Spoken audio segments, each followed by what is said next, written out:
Janeiro, ela tem uma coisa que eu falo para os meus amigos sempre: o Rio é um balneário. Você sabe que a gente tem dentro do Rio de Janeiro a gente tem uma turma de pessoas, uma turma grande, lógico, né? Uma cidade, mas é uma turma que consegue povoar todos os lugares. Então eles são fiéis, né? É como se fosse uma grande família que constrói a cultura popular do Rio de Janeiro. E os Escravos da Mauá conquistou essas pessoas. E vi aquele bloco tocando, no bloco de uma roda de samba, que fugiu um pouco dos padrões de roteiro, de repertório, de bloco. Cantava Chico Buarque também, cantava outras coisas, era um troço mais... Tem uma elegânciazinha assim do repertório, né? Instrumentos. Eu vi que eram pessoas que estavam ali assim, totalmente dedicadas àquele processo de tocar aquelas músicas para o público. Fiquei encantado.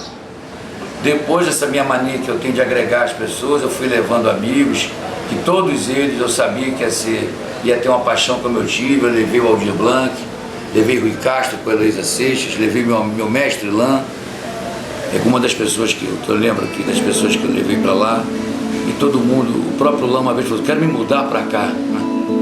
Escravos da Mauá, busquei do mar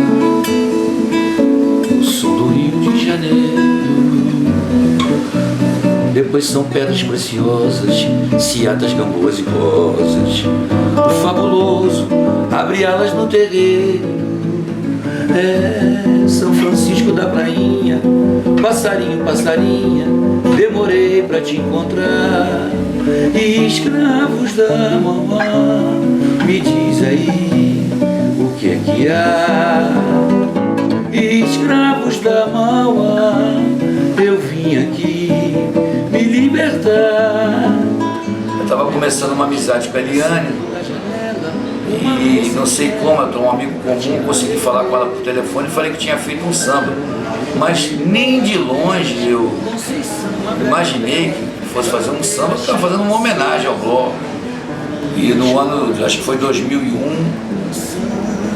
o Escravo da Mauá saiu com esse samba que eu fiz. Eu fiquei maravilhado, fiquei me sentindo um artista consagrado, porque vi perto de 3 mil pessoas na época. O bloco ainda era pequeno, pequeno não, 3 mil pessoas, gente pra burro, mas não é essa loucura que é hoje. E quando eu vi dobrar ali, sair ali da Rua Venezuela, passar pela Rádio Nacional, entrar na Avenida Rio Branco cantando samba, eu fiquei muito emocionado. Vim chorar contigo, um samba fez me emocionar. E escravos da Mauá, me diz aí o que é que há. E escravos da Mauá, eu vim aqui me libertar, Nayara. Escravos da Mauá, me diz aí o que é que há.